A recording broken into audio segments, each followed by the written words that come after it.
بسم اللہ الرحمن الرحیم۔ معزز سامعین السلام علیکم ورحمۃ اللہ وبرکاتہ۔ سامعین کرام، آج کی ویڈیو کا موضوع ہے میں توبہ تو کرنا چاہتا ہوں مگر کیسے۔ قرآن کریم میں ارشاد باری تعالیٰ ہے،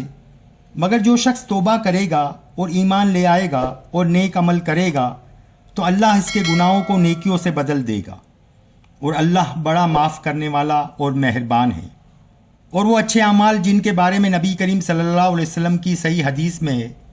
ان پر عمل بھی گناہوں کو ختم کرنے کا ایک ذریعہ ہے۔ سامعین کرام، توبہ کرنے کی پہلی سیڑھی یہ ہے کہ آپ جس گناہ سے توبہ کرنا چاہتے ہیں بغیر کسی تردد کے اسے جڑ سے ختم کر دیں۔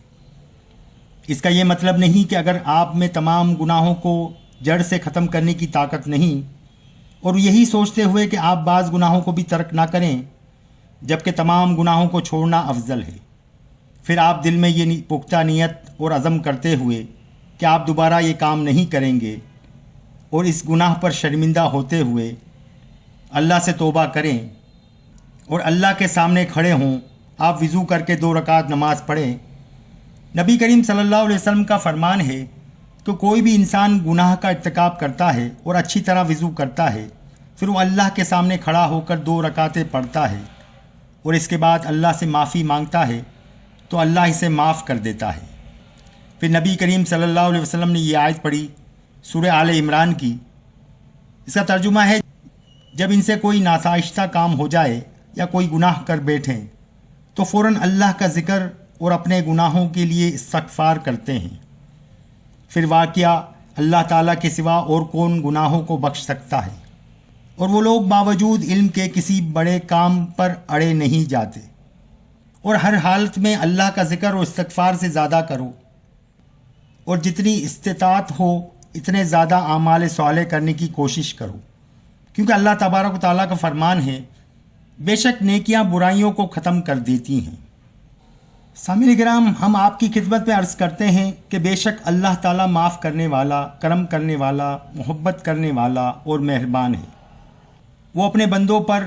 ماں کے اپنے بیٹے پر رحم کرنے سے بھی زیادہ مہربان ہے۔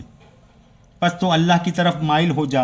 اور اپنے گناہوں پر نادم ہوتے ہوئے اور توبہ کرتے ہوئے اس کی طرف رجوع کر۔ جب بندہ اس کی طرف اس کے وسیع رحمت کی امید رکھتے ہوئے متوجہ ہوتا ہے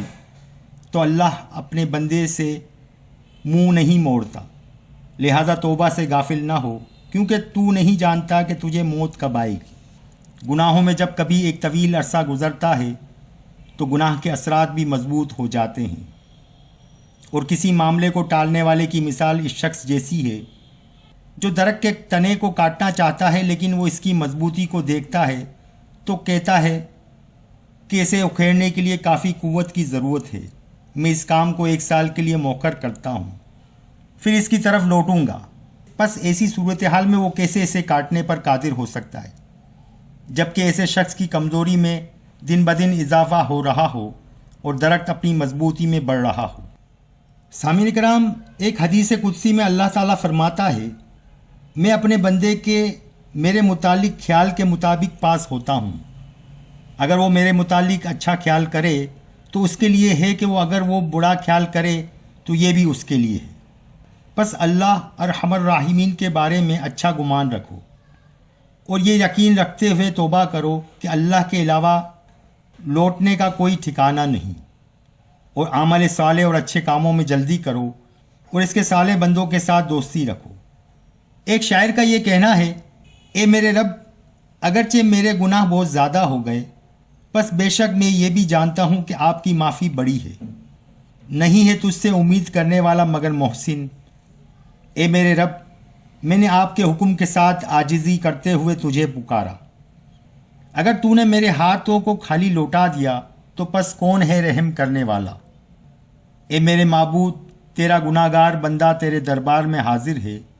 گناہوں کا اقرار کرتا ہوا معافی کا طلبگار ہے۔ اگر تو معاف کر دے تو واقعی تو اس کا اہل ہے، اور اگر تو دھتکار دے تو تیرے سوا کون رحم کرنے والا ہے۔ تم سستی نہ کرو اور نہ ہی ٹال مٹول سے کام لو۔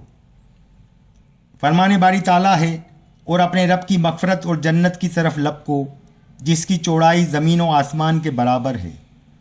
اور وہ پرہیزگاروں کے لیے تیار کی گئی ہے۔ ایک اور جگہ ارشاد باری تعالیٰ ہے، لوگوں تم اپنے رب کی مغفرت کی طرف دوڑو اور اس جنت کی طرف جس کی کشادگی آسمان و زمین کی کشادگی کی مانند ہے، ان کے لیے تیار کی گئی ہے جو اللہ اور اس کے رسولوں پر ایمان رکھتے ہیں۔ یہ اللہ کا فضل ہے، وہ جسے چاہتا ہے دیتا ہے، اور اللہ عظیم فضل والا ہے۔ اب سوال یہ پیدا ہوتا ہے کہ ایک آدمی اپنی تمام تر غلطیوں خطائیں یاد کر کے توبہ کر لیتا ہے، لیکن کچھ عرصے کے بعد وہی گناہ کرنے شروع کر دیتا ہے جس سے اس نے توبہ کی تھی، تو کیا دوبارہ وہی گناہ کرنے سے پہلے توبہ ختم ہو جاتی ہے، یا اس کے ذمے اب جو دوبارہ گناہ کیے ہیں صرف یہی لکھے جائیں گے؟ اس کا جواب یہ ہے کہ جن چیزوں سے توبہ کر لی گئی تھی وہ تو معاف ہو گئے، اور جو اب گناہ ہوئے ہیں ان کے اثرات پہلی توبہ پر مرتب نہیں ہوں گے، یعنی پہلی کی ہوئی توبہ نہیں ٹوٹے گی۔ بہرحال توبہ پر مستمر رہنے کے لیے اچھے دوستوں کی صحبت اختیار کرنا، قرآن و سنت کا مطالعہ اور اللہ کی خشیت اپنے آپ میں پیدا کرنا انتہائی ضروری ہے۔ یہاں یہ مسئلہ بھی سامنے آتا ہے کہ اگر کوئی شخص گناہ سے توبہ کرتا ہے، پھر توبہ کے بعد اس گناہ کا ارتکاب کر لیتا ہے، تو کیا توبہ کرنے والا پہلے والے گناہ بھی لوٹ آئے گا؟ اور توبہ لوٹنے کی صورت میں پہلا اور دوسرا دونوں گناہوں کی سزا کا مستحق ہوگا؟ اور اگر یہ اس پر اصرار کی حالت میں مر گیا تو اس کا کیا ہوگا؟ یا اگر پرانا گناہ یعنی توبہ سے پہلے والا گناہ کلی طور پر ختم ہو جائے تو اسے صرف توبہ کے بعد والے گناہ کی سزا ملے گی؟ صحیح یہ بات ہے کہ جس گناہ سے توبہ کر لی ہے اس کی سزا اسے نہیں ملے گی، یعنی توبہ ٹوٹنے کے باوجود اسے پہلے گناہ کی سزا نہیں ملے گی،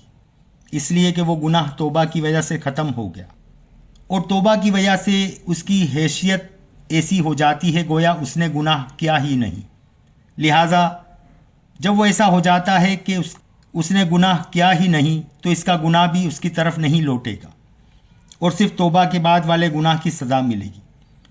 اس لیے توبہ ایک نیکی ہے اور دوبارہ گناہ کرنا برائی ہے، لہٰذا یہ بات آنے والی برائی پہلے کی نیکی کو ختم نہیں کرے گی، جس طرح کہ توبہ کے بعد والا گناہ اس کے بعد میں آنے والی نیکی کو باطل نہیں کرے گا۔ سامعین کرام، توبہ کرنے والے کے 4 درجات ہیں۔ پہلا درجہ ان لوگوں کا ہے جو اپنے رب سے اپنے گناہوں کی معافی مانگتے ہیں اور آخر دم تک اس پر استقامت اختیار رکھتے ہیں، کبھی بھی دوبارہ اس گناہ والے رستے پر نہیں آتے، اور توبہ کرنے والوں کا سب سے اعلیٰ درجہ یہی ہے۔ دوسرا درجہ ان لوگوں کا ہے جو اپنے رب کے ہاں توبہ کرتے ہیں اور اس پر پکے رہنے کا عزم کر لیتے ہیں، لیکن بغیر قصد کے کبھی ان سے گناہ سرزد ہو جاتے ہیں، اور گناہ سرزد ہونے کے بعد وہ نفس کو ملامت کرتے ہیں اور اس کیے پر شرمندہ ہوتے ہیں، اور توبہ کا یہ بھی بڑا عظیم درجہ ہے لیکن پہلے درجے سے کم ہے۔ اور تیسرا درجہ ان لوگوں کا ہے جو عرصے تک توبہ پر مستمر رہتے ہیں اور آخر معاصی میں واقع ہوتے ہیں تو شہوت ان پر غالب آ جاتی ہے، نیک اعمال کے ساتھ ساتھ برے اعمال بھی کرتے ہیں، اور پھر ان برے اعمال پر ندامت بھی کرتے ہیں اور خیال کرتے ہیں کہ اب اس سے مرنے سے پہلے باز آ جائیں گے، لیکن ان کو اچانک موت آ جاتی ہے اور وہ توبہ سے پہلے ہی مر جاتے ہیں، اب شرمندگی کا کوئی فائدہ ہی نہیں۔ اور چوتھا درجہ ان لوگوں کا ہے جنہوں نے توبہ کی اور ایک وقت تک اس پر قائم رہے، لیکن نفس امارہ نے انہیں برائی پر ابھارا اور شہوات نے انہیں بہکایا تو وہ گناہ میں ایسے پڑے کہ اس سے واپس آنے کا نام نہیں لے رہے۔ ایسے لوگوں کے سوء خاتمہ کا ڈر ہے اگر وہ اپنے نفس کی خواہشات کے مطابق چلتے رہیں۔ تو سامعین کرام، اللہ تعالی ہم سب کو اللہ سے توبہ استغفار کرنے کی توفیق عطا فرمائے اور اللہ اور اس کے رسول صلی اللہ علیہ وسلم کی اطاعت میں زندگی گزارنے کی توفیق عطا فرمائے۔ ویڈیو اگر پسند آئی ہو تو لائک اور سبسکرائب ضرور کیجیے گا۔ انشاءاللہ تعالی پھر ملیں گے نیکسٹ ویڈیو میں۔ اللہ حافظ۔